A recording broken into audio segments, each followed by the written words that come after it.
Hello and welcome everybody to the Info Spot. I am Joe Bishop. I'm going to be your host for this session. I will be joined in a few minutes by a classmate of mine in the OT program, Michael Hitch. A little bit about myself.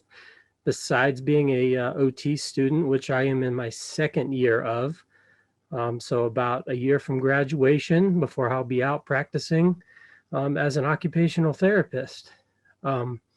Before being an OT, I was a teacher. So the topic today is going to be study skills. So I'm going to have a little bit of background information that I can offer because of my background as a teacher as well.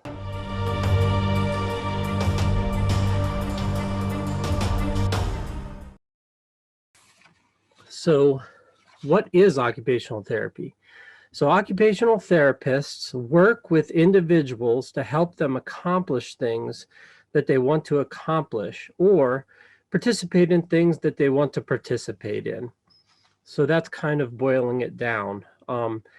There's a variety of ages and ability levels that OTs work with. So this can be anything from a student in school that's struggling and working with them on things such as handwriting to improve their academic performance, or it could be an older adult that needs to work on things in order to live independently. So today we're going to be looking at the top 10 study skills or study tips that you can apply to your everyday life in order to succeed in college. And with that, let me bring in my co-host, Michael Hitch, and let him introduce himself.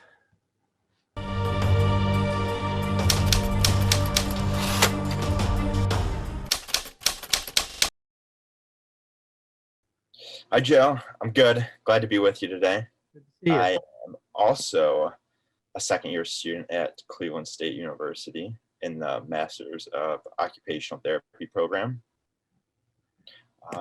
That's pretty much it about me. Not a whole lot to talk about, huh? I'm excited to learn about these study skills because they can help student veterans, but they can also help me too. So I'm excited. Yeah, we'll talk about them and see if they're study skills that you've been using, that I've been using, and talk about if they've been effective for us too. Right, yeah, that's important. Well, I guess now that Mike is excited about getting started, let's start our countdown.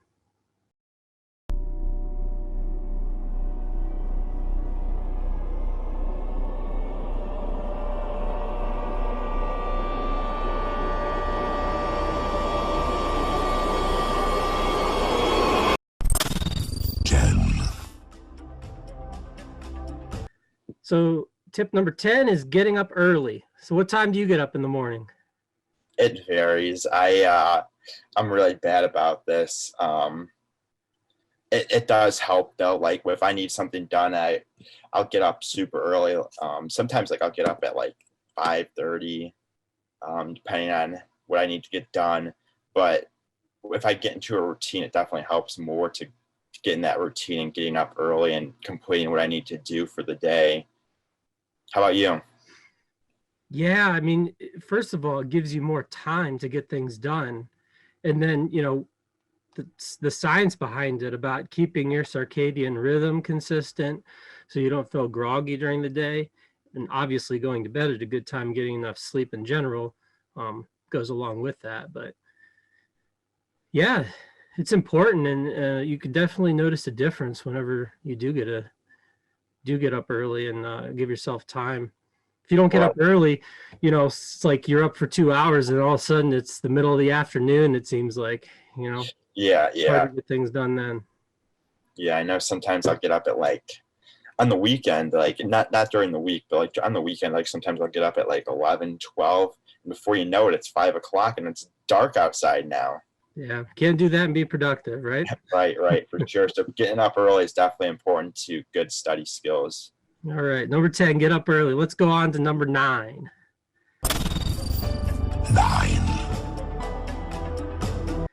So number 9 is use to-do lists. So make a list of things to get done. And, you know, when you finish something, it feels good to cross things off of that list. Do you ever use to-do lists? Oh yeah, right here. Like, to-do list to do things today. And then tomorrow I do them a few days in advance, but just knowing what to do, and it feels so satisfying. My to-do list with things crossed off. I got 3 things not crossed off. Hopefully I get them all done by today. So to-do lists, we both use that. It's effective. And you never end up in a situation where you forgot about something and it just sneaks up on you. Right, for sure. I use multiple to-do lists. It's not really a to-do list, but like it is basically a to-do list, but it's like I use bigger notepads, and then I also use Post-it notes too, and I just put on my like top of my computer, so like when I open up my computer, I know exactly what to do. All right, so number 9, to-do list, very important. Let's go on to number 8. So number 8 is how to read a textbook. So I know when I started reading textbooks, if you don't have a strategy, you think you're reading it just like you're reading a novel, which is not the way that you want to do it. You want to go through and find out the key words first, look at some of the headings and know what you're getting into beforehand. How do you go about reading a textbook, Mike? Yeah, so when I was like growing up, they taught me to just read it like a novel, and nothing stuck with me. So reading the headings is important, looking at keywords, and then also kind of knowing what information you need to find. So when you do come upon the information when you're reading through it, it like emphasizes that information. You know what you need to know from that information. Yeah, I know myself as a former teacher. I mean, that's something that I always went over with my students too, because I taught younger students, and you know, the importance of going through and finding what's important and not just reading like it's a story. It's a lot different. It's a skill that you have to practice. Right. It's not as simple as just sit down and read, because the information won't stick with you. And then also, sometimes like you'll have to like take notes or like know what the teacher or professor is looking for. Exactly. So that was number 8, how to read a textbook. Let's go on to number 7.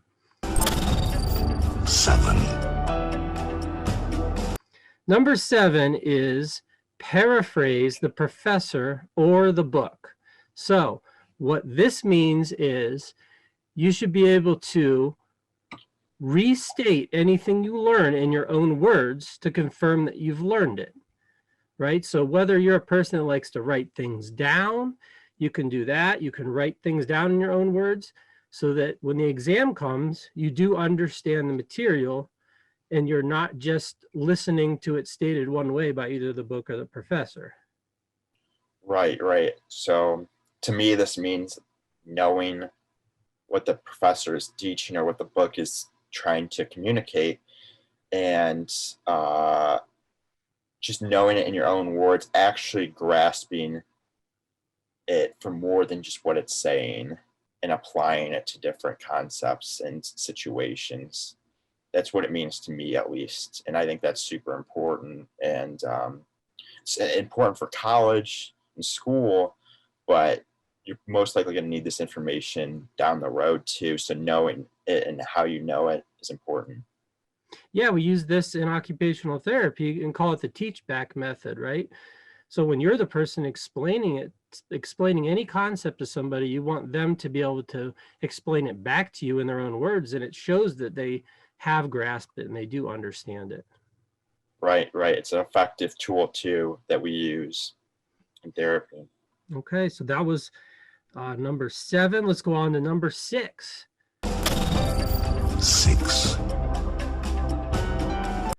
Number 6 is to make flashcards. Now, this is something that a lot of people like to do and some people don't like to do. But I think that, and there's a lot of subjects that the professors would say that you shouldn't study by just using flashcards. But the benefit of flashcards is that you can take them anywhere with you, and they really give you the ability to make the most out of your time. Because if you carry them around, you have an extra 5 minutes somewhere, you can just pull them out anytime you want.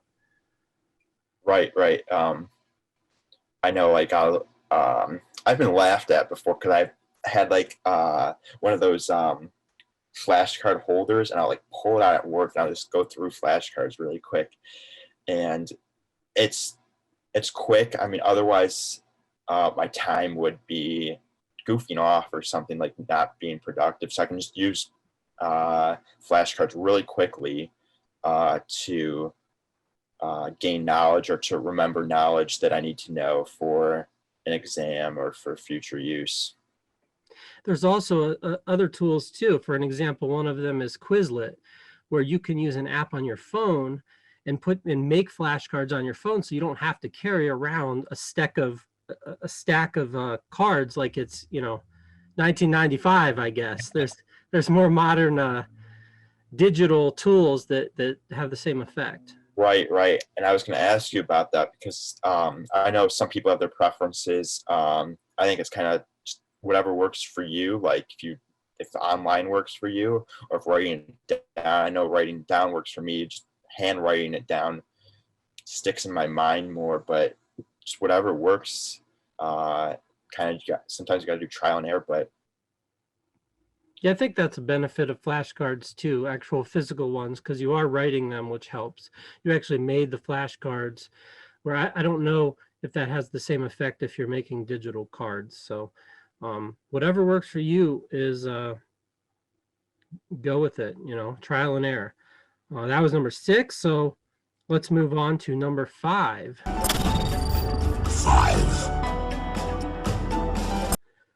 Number 5 is to have a study spot. So what this means is have a place wherever you live that is quiet and is the place you study. And in that spot, you want to eliminate technology. You don't want to bring your phone to that spot and check Facebook all the time, or, anything like that. So do you have a study spot, Mike? I do. I have 2. So I take care of my grandma a lot. So I have a spot at my grandma's when I stayed there. And that is honestly the best study spot because I know my grandma won't bother me. It's upstairs. She can't go upstairs. So like I am free of distractions. So it's nice. And then in my home, I use my desk. I like corner desk that's like an L, so I can like spread out, put multiple stuff all over the place, and study and really dive into the information. Do you have a study spot? Yeah, I have a couch that I normally study on, and it's away from, I don't like to study in front of the computer because it's just so tempting to get distracted if you're next to the computer. Try to leave my phone away from that spot. And then it's nice to have a study spot that you can go to if you're actually on campus, where, find a quiet corner somewhere where there's no distractions. So you can have a study spot at home, and then you can have a study spot maybe when you're on campus as well. Right, right. I know, not being on campus now, I'm not as productive as I would like. I feel like I'm more productive when I'm on campus because then I'm just there and I know what I need to do, and it just gets me in that mindset. But yeah, you can have multiple study spots, like you said. All right, so that was number 5. Let's go on to number 4.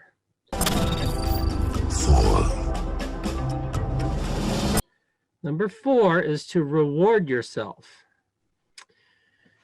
So if there's a big test coming up and you did a lot of the things that we talked about, or the things that we're going to talk about, and you have success and you worked hard, to reward yourself. Is there anything that you do to reward yourself?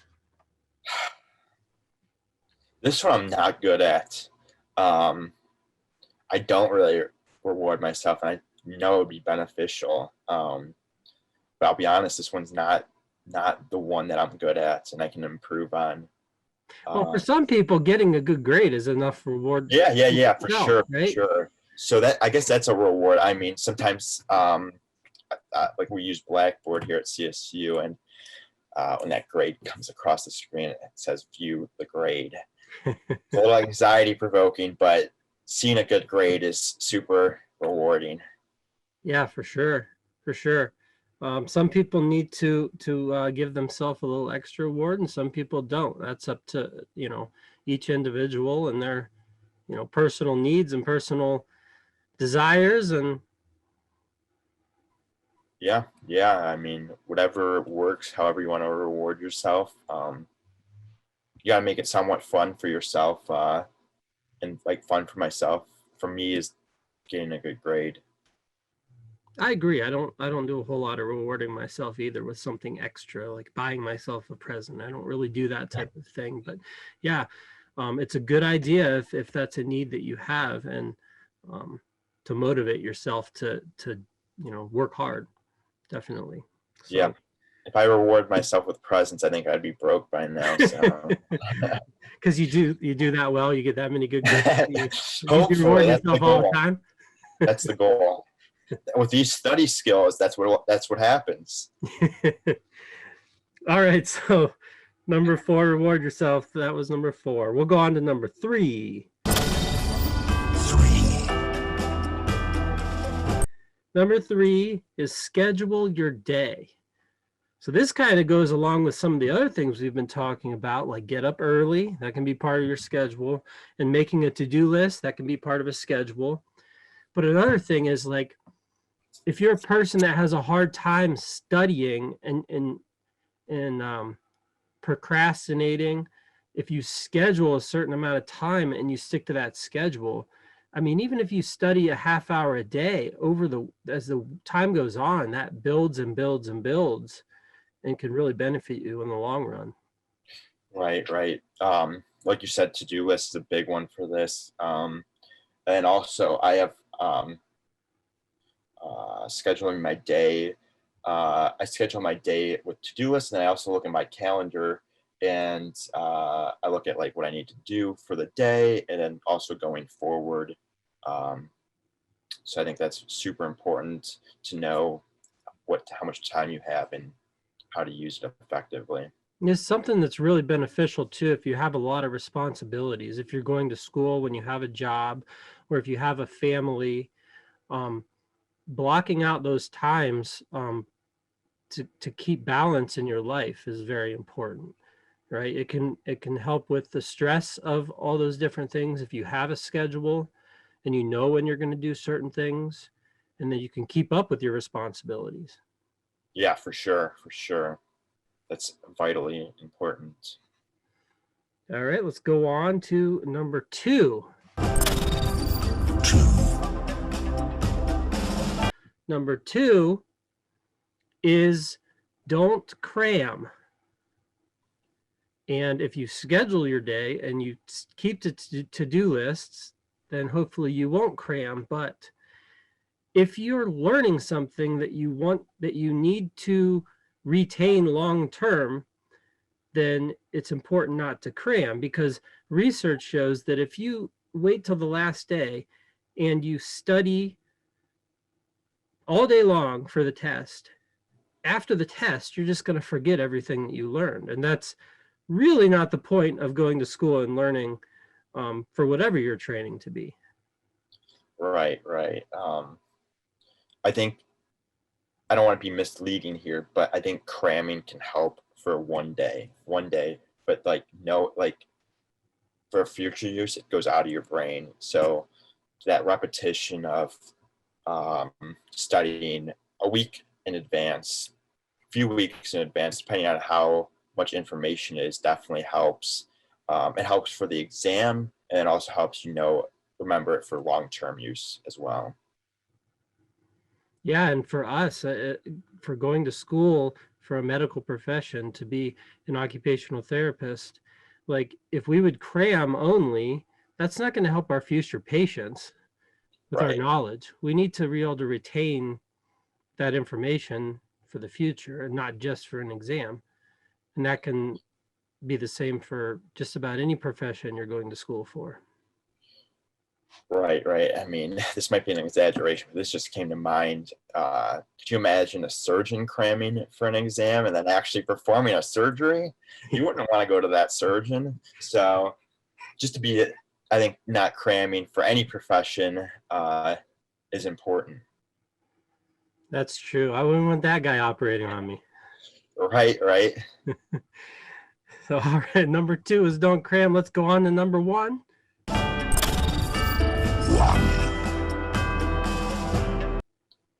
So number 1 is to study with a group or study with friends, study with your classmates.